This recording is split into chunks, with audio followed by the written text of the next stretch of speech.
ka at dadalhin ka sa simbahan, yan po yung magandang kaibigan. Hindi po yung kaibigan na dadalhin ka sa inuman, dadalhin ka sa kung saan-saan.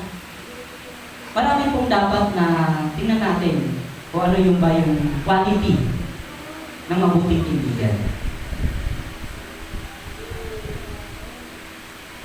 Sa Bible, marami pong binigay na paalala sa atin. No?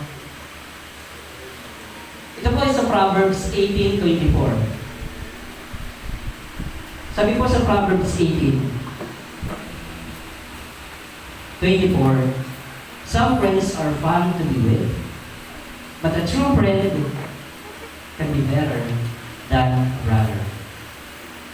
Di ba po? May mga kaibigan talagang magandang samahan. Lalo na kung mag-i-enjoy ka sa kanyang ginagawa, kung dadalhin ka niya sa kung saan mo gusto lugar. Kung gusto mo mag-mall, sabihin ng kaibigan mo, punta tayo ng mall, libre mo ako. Diba sasama ka? Siyempre wala na maghihindi kung sasabihin ng kaibigan mo, punta tayo ng mall. Libre kita. Pero isipin natin na dapat is meron tayong kaibigan na sasamahan na dadalhin tayo sa simbahan.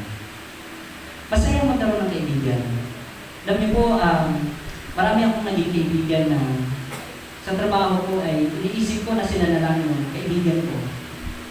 Pero hindi pala. Araw-araw nakakakilala tayo ng mga tao. Araw-araw nagkakaroon tayo ng bagong kaibigan. Pero marami man tayong kaibigan. Isa lang dyan yung tunay ng kaibigan. Yung sasamahan ka niya at di ka niya iiwan kahit na marami ka pang problema. Sabi sa Proverbs 13:20,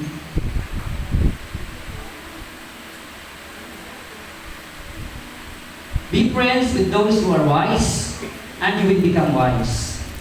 Choose fools to be your friends, and you will have trouble. Isipin mo kapatid kung sino sasamahan mo. Kung magiging wise ka, kung mapapahamak ka. Ang kapahamakan, kapatid, ay nasa paligid lang yan. Pwede kang dalhin sa kapahamakan ng kaibigan mo, o pwede kang dalhin sa simbahan. Sabi sa Proverbs 17:17, a friend loves you all the time, but a brother was born to help in times of trouble. Iingatan tayo ng ating mga kaibigan na totoong nagmamalasakit sa atin. Sa Proverbs 27 verse 5-7, 5-6,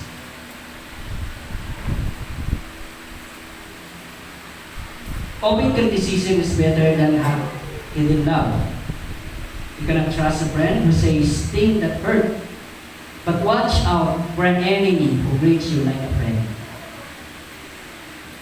Sabi sa Proverbs 27:17, as one piece of iron sharpens another, so friends, keep each other sharp.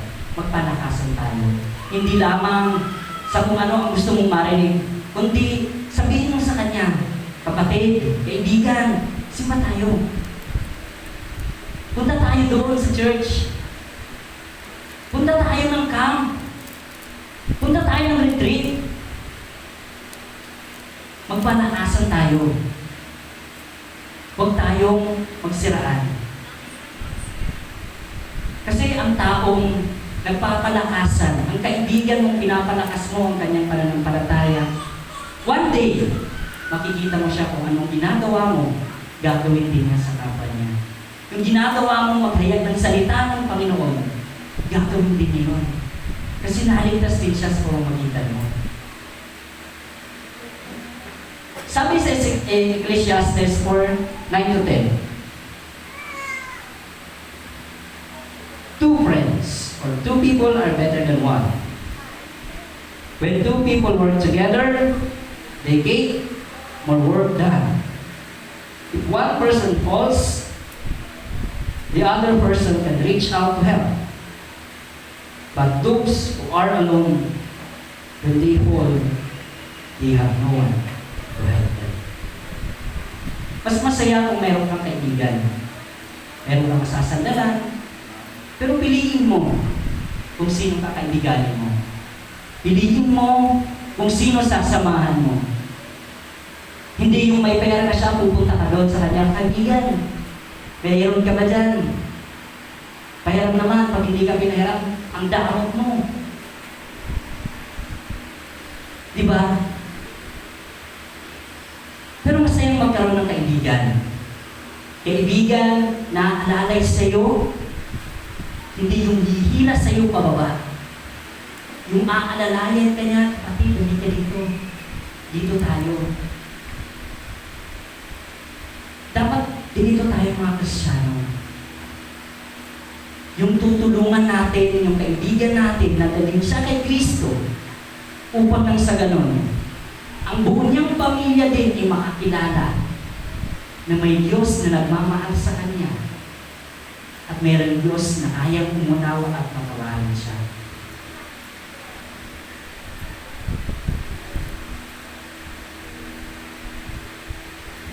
Christians should maintain healthy relationship with those we love without compromising our faith. Ang tanong ko, kapatid, how should we treat our dear friends, particularly those who are believing in Jesus Christ? Paano nga ba? Paano nga ba natin sila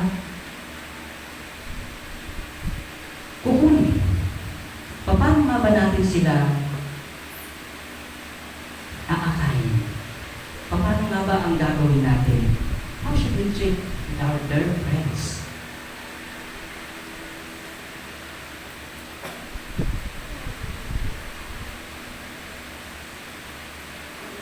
Number one, see people eyes like Jesus. Sabi sa Matthew chapter 9, verse 36, seeing the people, felt compassion for them because they were distressed, desolated, like sheep without a shepherd. See people eyes like Jesus. Huwag mong husgahan ang kapatid mo, kaibigan. Huwag mo siyang husgahan kung ano may nakikita mo sa kanya. Ay, si brother, ano to? Kasi ganito yung pananamit niya eh. Ay, ganito, pangit to. Kasi ganito itong magsalita eh.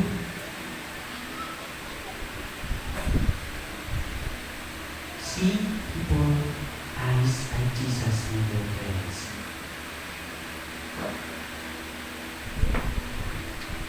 Si Kristo, tiningin niya tayo with compassion sa kanyang puso. Because nakita niya na tayong mga tao ay parang isang tupa na walang nagpapastor.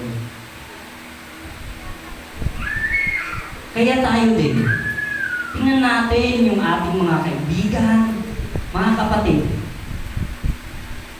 na katulad ng tupang naliligaw, magkaroon tayo ng habag sa ating puso sa kanila. Hindi yung sasabihin natin sa kanya, ay, di ka pwede dito, di ka bilong dito.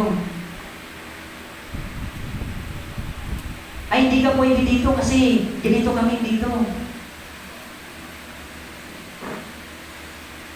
Magkaroon ka ng habag sa kapwa mo, sa kaibigan mo. Lalong-lalo na sa mga hindi mananampalataya. Tingnan mo sila kung paano ka tingnan ng Kristo. Kung paano ka tingnan ng Diyos. Na hindi ka pinandirian kahit na makasalanan ka, kahit na marumi ka. Hindi ka niya pinandirian. Nagkaroon siya ng habag sa'yo. Kaya ganoon din ang gawin mo, kapatid. Tulungan mo siya na makakilala kay Kristo. Na kung siya man ay tupang naliligaw, aakayin mo siya. Kapatid, dito ka. Dito yung tama. Huwag ka dyan. Malalasing ka. Huwag ka dyan. Maaadik ka. Alam niyo po, ako'y natutuwa. Dahil ang kwento ko ng buhay ko rin ay sobrang masalimuot. Nabuhay po ako bilang isang Roman Catholic.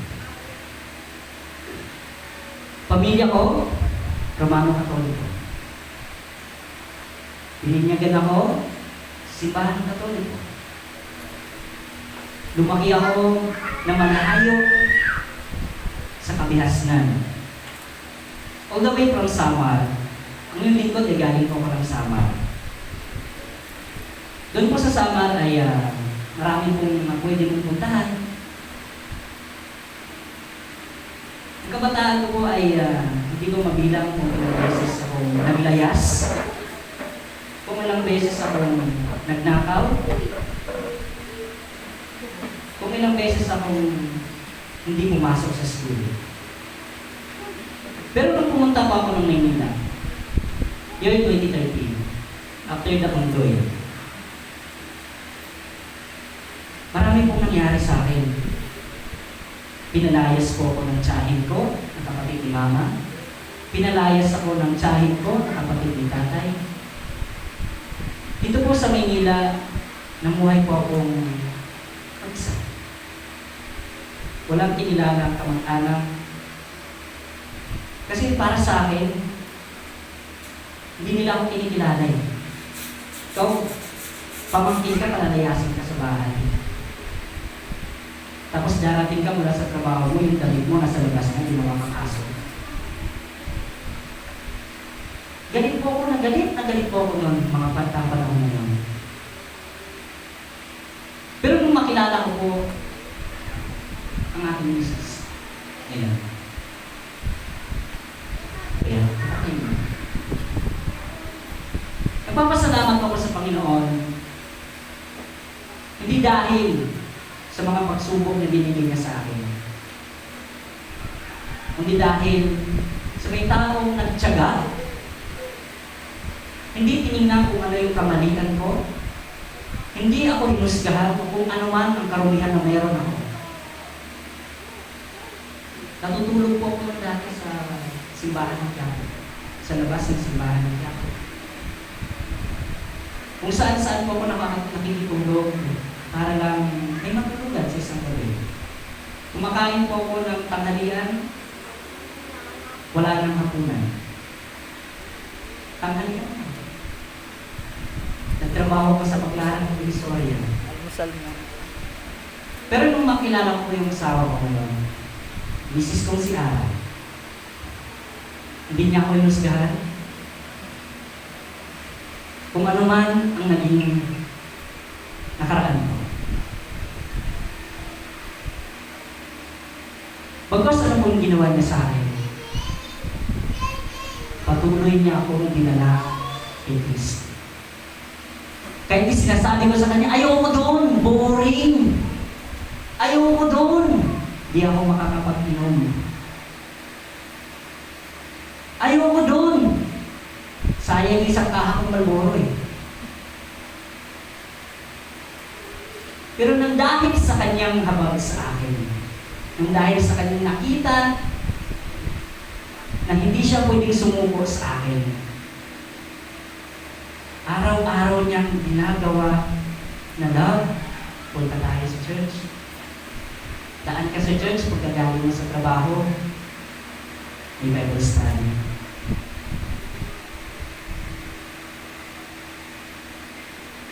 One day, nangusap sa akin yun. Gusto mo bang magkaroon ng malalang sakit? O gusto mong maligtas? Nagkaroon po ako ng dalawang bukol sa aking liig. At yun po yung simula ng aking pagsuko sa Diyos. Yung bukol ko na yun, is, hindi naman po siya gamit kalakihan. Pero dalawa. Sabi ko sa Lord, tawarin mo. From this day on, I will surrender my life to you. At pagpiling ko rin kita kasama ng aking mga bahay.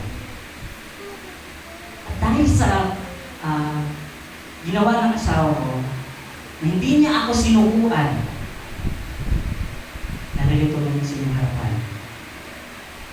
Naghahayag na rin ang salita ng Diyos. At kapatid, mahabag ka. Sa taong nasa paligid mo, totoo po ang impyerno. Hindi biro na nandirito tayo ngayon, oo, ligtas ka. Pero paano yung mahal mo sa buhay? Paano yung kaibigan mo na hindi pa nakakakilala kay Kristo?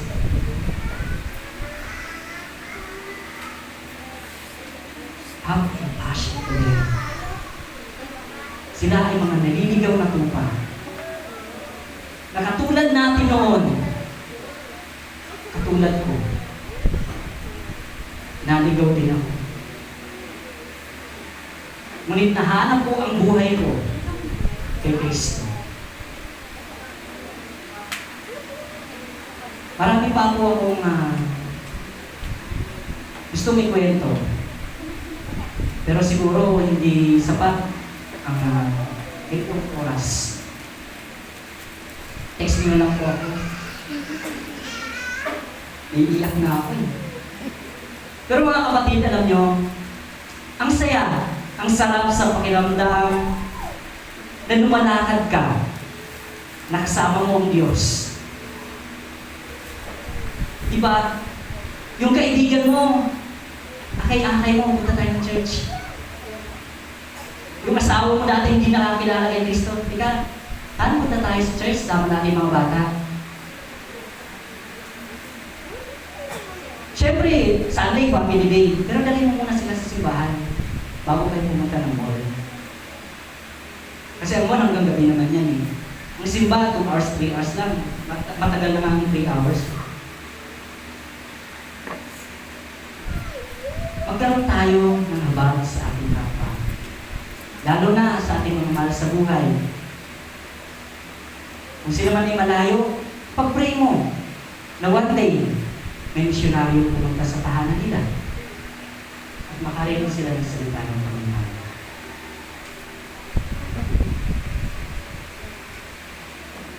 Seeing the people, kung ano man ang nakita ni Kristo sa atin, ganoon din dapat ang gagawin natin. Ako tayo kumukulang, ito tayo tumayo lang sa tabi. Tingnan natin kung anong magagawa natin para sa kaliligtas pa ng maraming kaluluwa.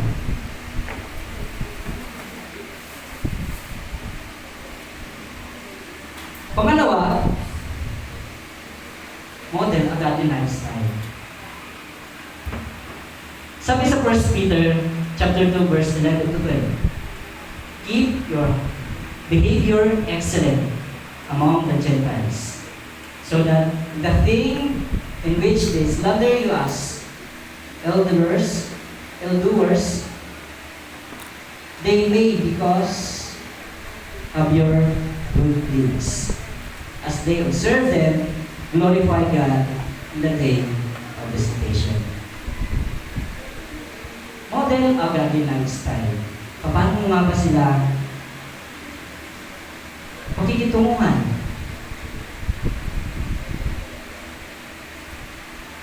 Paano mo sila hihikayatin kung hindi ka naman magsisimba? Kung pumupunta ka nga ng simbahan, pero dumadaan ka lang. Kung pumupunta ka nga sa simbahan, pero iba naman laman ng puso mo. hindi mo sila mawiwin. Be a godly model. To all people surround us. Kahit saan man yan. Sa trabaho man yan. Sa school man yan. Sa jeep. Sa bus. Sa palengke, sa grocery. Pakita mo, isa kang Kristiyano na hindi madaling magalit, mapagtimpi, mapang-unawa, at mapagmahal sa kapwa. Keep your behavior excellent.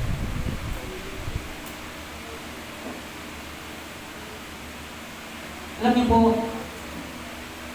mahirap gawin to bilang isang tao. Alam niyo po kung bakit? Una, mainit po ulo natin. Pangalawa,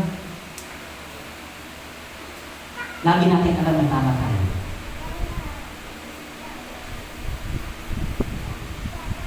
Pero po lahat ng yan, isang tabi po muna natin kung tayo Kristiyano. Keep your behavior excellent. Pagdating sa jeep, kuya, pasuyin ng bayan. Idadalaw lang kayo. Ano gagawin mo? Magkaharap pa kayo, kuya, pasuyin ng bayan. Oh. Di ba? Ano gagawin mo doon?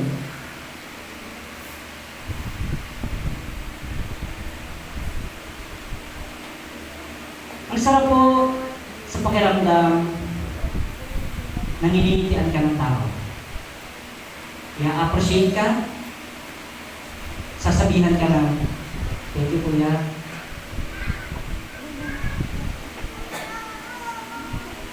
Salamat po.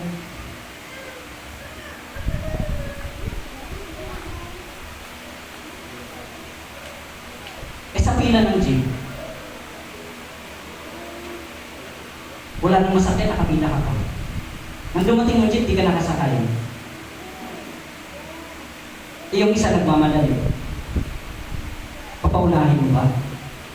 Ikaw na susunod. Kaya kung makakasalita.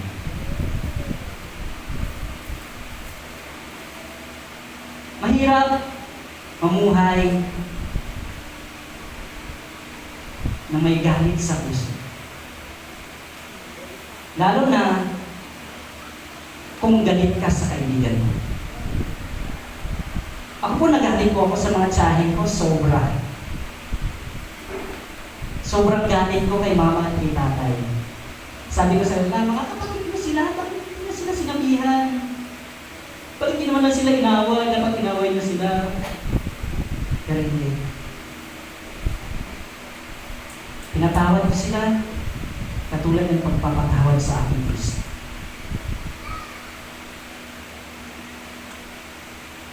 I visit them at kinukumusta ko sila kahit na malayo sila. Yung tsahin kong isa na nagpalaya sa akin, doon yun sa Nueva Ecija, at yung isa, doon naman yun sa malayo pa Paranaque pa.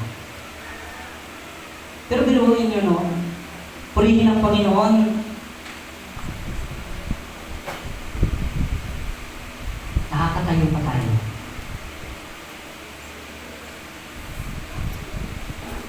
Ngayon, isipin ko man yung mga pinagdaanan ko. Hindi matatawaran yung pagpapatawad sa aking Kristo.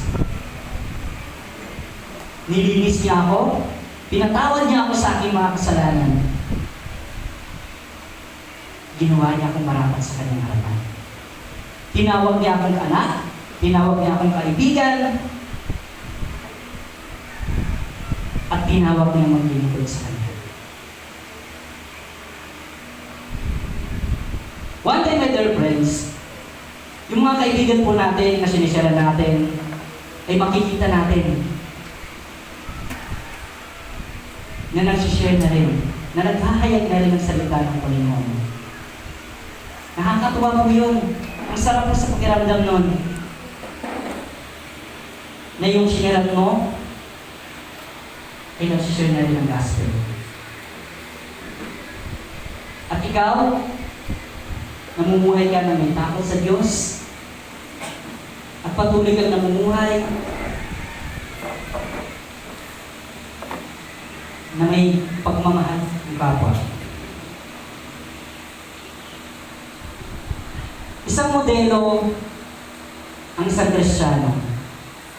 Mabuting modelo ang godly model. Bakit tayo po'y tinitingnan kung ano ang ginagawa natin? Pansinin niyo po, sasabihin ng iba, Kristiyano ka pa naman, pag ganyan ang galing mo. Di ba masakit? What if sabihin sa'yo ng kaibigan mo, Kristiyano siya talaga kasi ang bait-bait niya. Di ba? Masarap po sa tenga yun.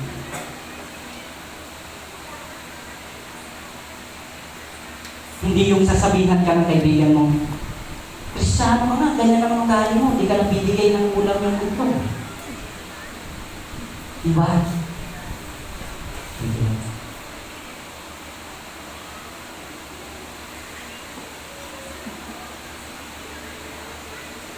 Mas mabuting sinasabi sa iyo ng kaibigan mo, ay, ang bait mo naman sis, ulam nyo na lang, binibigay mo pa sa akin, lulunukin mo na lang. Sabihin mo lang sa kanya, ninuya ko na yan para sa iyo.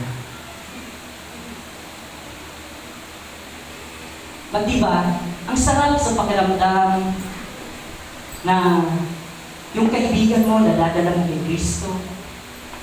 Ang sarap sa pakiramdam na ang buong pamilya ay nakakakilala kay Kristo, namumuhay kayo ng maayos, may takot sa Diyos, may pagmamahal sa Diyos at sa inyong kapwa. Magiging mabuting ehemplo kayo sa inyong kapitbahay, sa inyong bahay, sa inyong kaibigan, sa inyong mga kamag-anak. Yun po ang dapat na ginagawa ng isang mabuting Kristiyano. Nagiging mabuti po tayong model, ehemplo sa kanila. Hindi po natin sila dinadala sa kapahamakan. Kundi dinadala natin sila kay Kristo para mag-glorify ang kanyang pangalan. Kung natutuwa po sa atin ang ating mga kamag-anak dahil sa ginagawa natin kabutihan, mas natutuwa po ang Panginoon sa ginagawa mo sa iyong mga mahal sa buhay, kaibigan. Pag dumating po si Kristo, sasabihin niya sa iyo, good job, anak, well done. My good and faithful servant. Hindi yung sasabihin sa iyo ng Diyos, ano ba yung nagawa mo?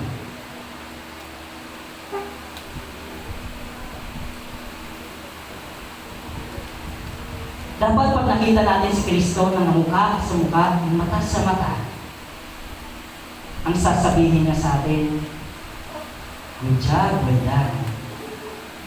My good and faithful servant. Hindi yung ano ba yung nagawa mo. Tayo mga Kristiyano, meron po tayong tungkulin na dapat natin gawin. Dalhin po natin ang ating mga pamilya, kaibigan, mahal sa buhay, kay Kristo. Kay Kristo lang po. Kahit sa ang simbahan mo sila dalhin, basta kay Kristo mo sila dalhin. Kahit saan pong simbahan kayo pumunta, wag lang po doon sa kanila.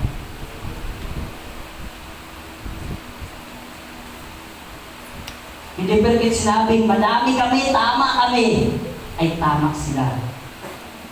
Yes, may tama nga sila.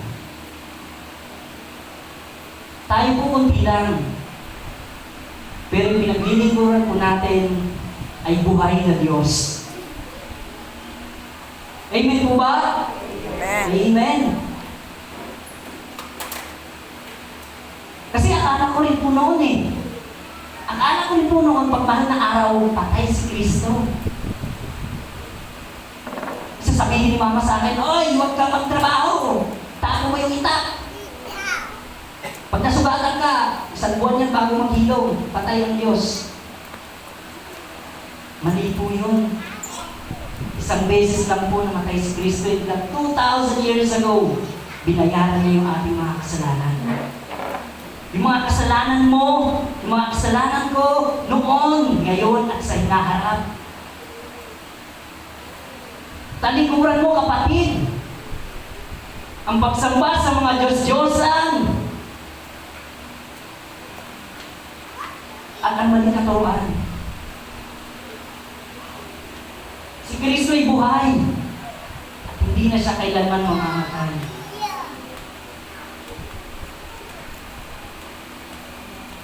Siya ay darating. At sa kanyang pagdating, dapat nakahanda po tayo. Na dapat po, kung ginagawa natin ay namumuhay tayo nang naayos sa kanyang kalooban.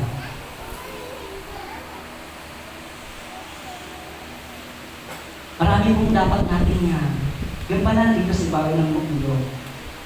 Yes, may trabaho po tayo. Hindi po pwedeng wala tayong trabaho, pero wala kakainin yung pamilya natin. Ba't pagbigay po tayo ng time sa Lord? 1 oras, 2 oras, share ka ng gospel.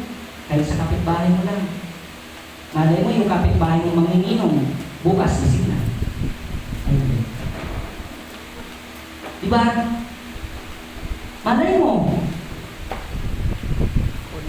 pag siniran mo ngayon yung kaibigan mo na dati galit sa'yo, bukas, mas magalit sa'yo. Hindi. Kapatid, marami parang pagdadaanan habang tayo naririto sa lupa. Pag tayo po ay namayapa at kinuha na ng Panginoon bago siya dumating, ang may iwan po natin alaala, dapat ay mabuhay. Hindi yung maiiwang alaalang, ay, kumana yan kasi, ano yan? Dapat, pag tayo ay nawala, pag tayo ay pinauwi na ng Panginoon, sabihin dapat yun, ang bait niyang tao, mamilis namin siya. Ang dami niyang kaluluwang nadala sa Panginoon.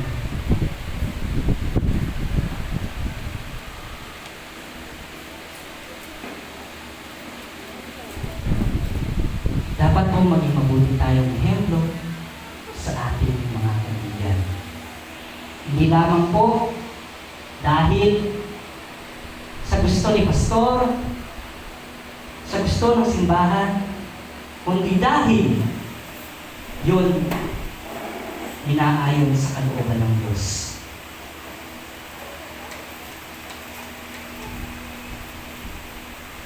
Pangatlo po, reserve your intimacy to those who are faithful to Him. Sabi sa 1 Corinthians 15:33, do not be deceived, evil communication corrupt your manners.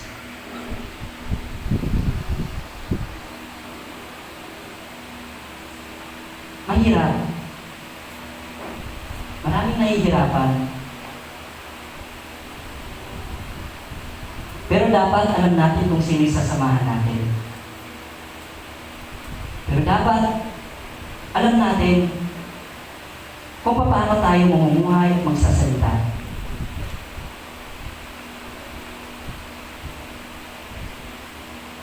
Kung magsasalita ka dapat sa kapwa mo, hindi ka makakasakit. Kasi pag nasaktan yan, iiwanan ka na. Katulad ng pag-iwan sa'yo. Ay, iba yun.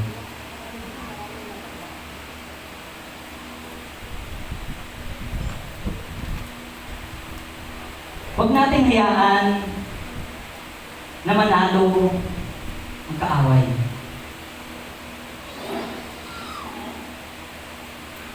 Huwag nating hayaan na sila ay magtagumpay.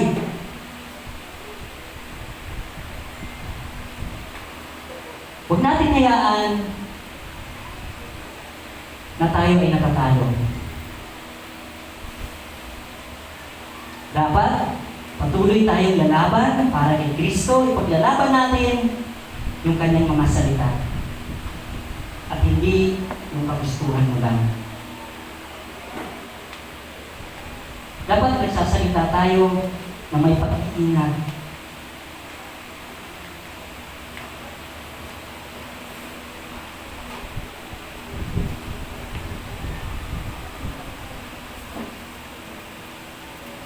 Alam niyo po, may naranasan din akong kakaiba nung nasa probinsya ako nag-aaral ako ng high school. Nasali po ako sa isang punto.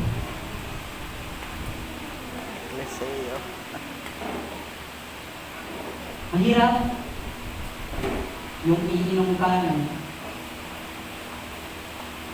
iniinom ko nun. Umiinom ako ng ano eh. Sinulog na papel.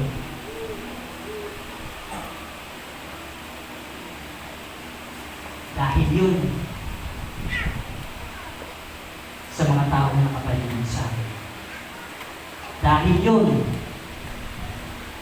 sa hindi magandang nasa paligid sa akin. Matagal din po ako naging membro ng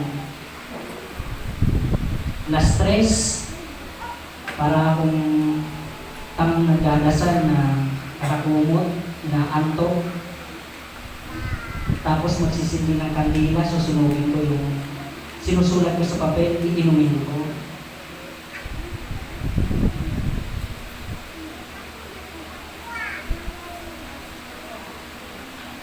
Lalayo ako sa piling ng Panginoon.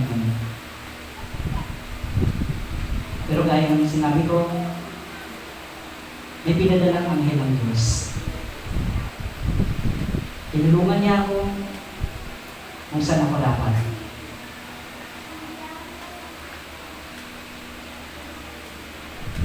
Tinulungan ako kung saan sinabi niya sa akin, dito ka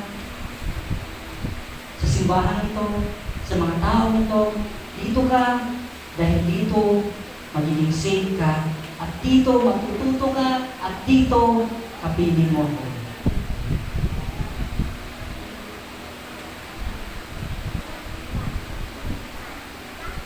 Ang sarap po sa pakiramdam na nakawala ako sa kadenang gumapos sa akin.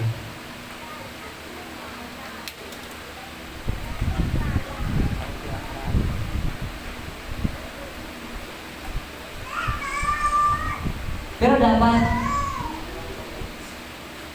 meron po tayong pagpapahalaga din sa ating sarili,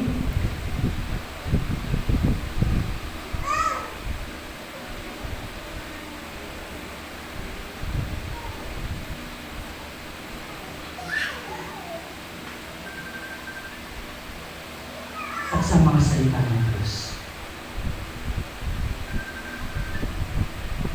Alam niyo po, nahihirapan man tayo, may Diyos po na nagmamahal sa atin.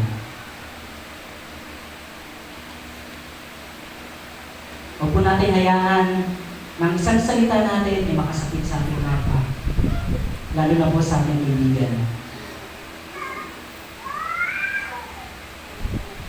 Be mindful.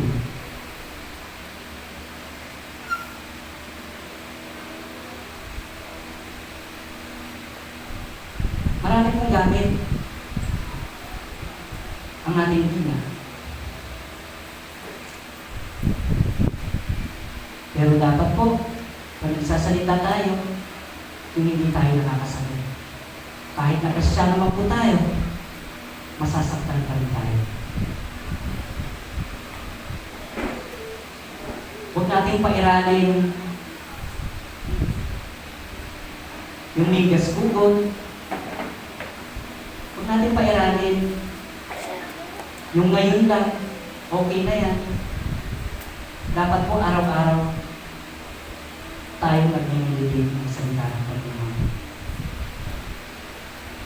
Nagpag-communicate po tayo sa Lord.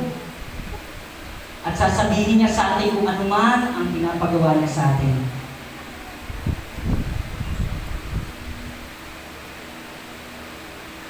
Kapatid, mahal tayo ng Diyos. At hindi ito biro. Hindi nagkataon lang na nandito ka. Ito yung plano ng Diyos.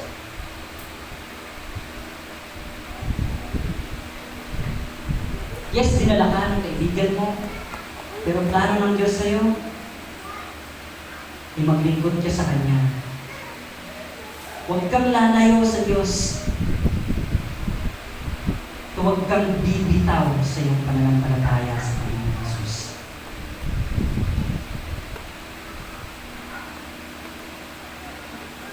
Huwag kang lalayo at huwag kang bibitaw.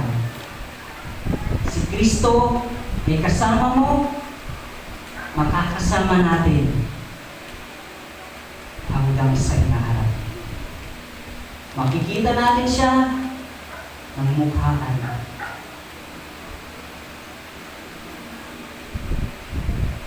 Pero paano na lang pag nagkita kayo, anong sasabihin mo sa Kanya?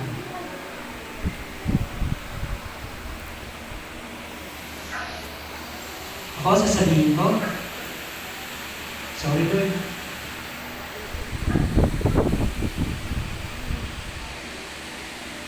Hindi ko na-fulfill yung gusto mo sa buhay ko.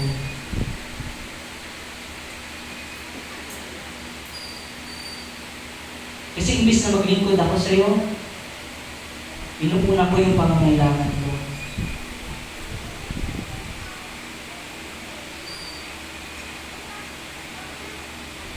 Kaya sorry Lord. Pero dapat ngayon pa lang, gumagawa na tayo ng paraan upang hindi lang tayo maligtas, kundi pati yung ating mga kaibigan, mga kamag-anak, mga kapatid, mga kakilala. At dapat kahit break time sa trabaho mo, niyayaya mo yung mga kasama mo, tara, short Bible study muna tayo. Gusto ko makinig muna kayo. Kasi darating na ang Kristo, darating na ang Diyos. Paano kayo makakasama sa kanyang kaharian kung hindi niyo siya makikilala? Dapat gano'n yung mindset natin mga Kristiyano. Tinitake natin yung mga opportunity na minsan ay hindi namin dumarating sa buhay natin.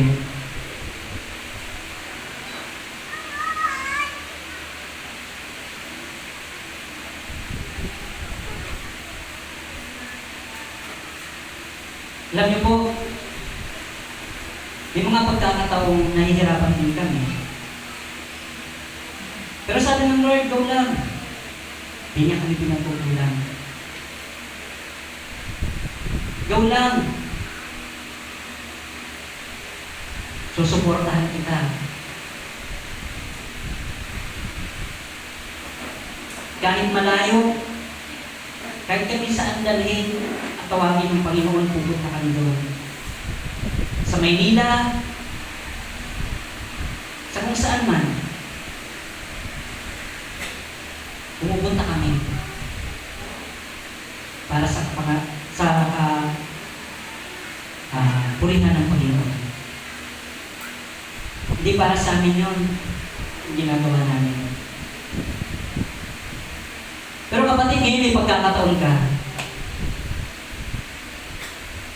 Piliin mo yung tamang daan. Piliin mo kung sino man ang sasamahan mo. Ngayon, narinito ka na sa simbahan ito. Tanggapin mo si Kristo bilang yung personal na Diyos at tagapagligtas. Tanggapin mo siya bilang Diyos ng buhay mo at ng pamilya mo. Huwag kang mag-alinlangan. Isuko mo sa Kanya ang iyong mga kasalanan. Isuko mo sa Kanya ang lahat ng iyong kahinaan at palalakasin ka niya. At bilang magtatapos, let us always be mindful that our mission is to lead our friends toward Christ.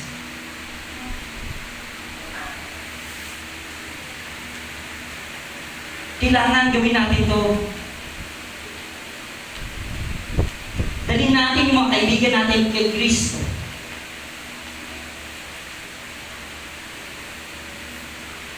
At dahil dyan, kapatid, hinihiling ko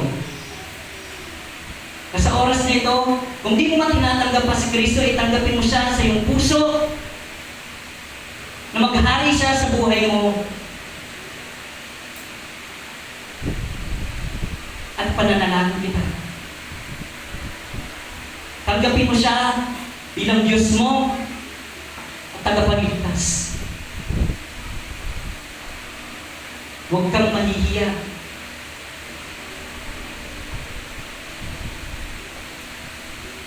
Kaya ikaw ang kapatid, kung gusto mong tanggapin si Kristo, pumili ka. At pananalangin kita. O Diyos, salamat sa pagkakataon ito na ipinagkaloob sa amin.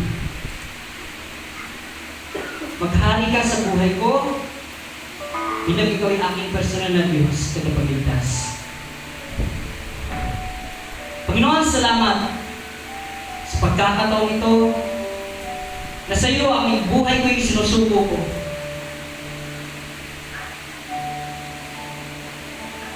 Maging ikaw ang aking kanlungan at kalasag ko, O Diyos. Salamat sa buhay mong handog. Patawarin niyo po ako sa aking mga pagkukulang, sa aking mga pagkakasala. Linisin niyo po ako, Diyos, sa aking karumihan. Upang sa ganon, ako po'y maging marapat sa iyong harapan. Salamat po. Salamat po, Panginoon, sa pagkakataon ito. Maghari ka nawa sa buhay namin at maging sa aming mga kaibigan na sa buhay. Tulungan niyo po kami, O Diyos, na masunod ka at patuloy pang lumaganap ng mga salita. Pagpalain niyo po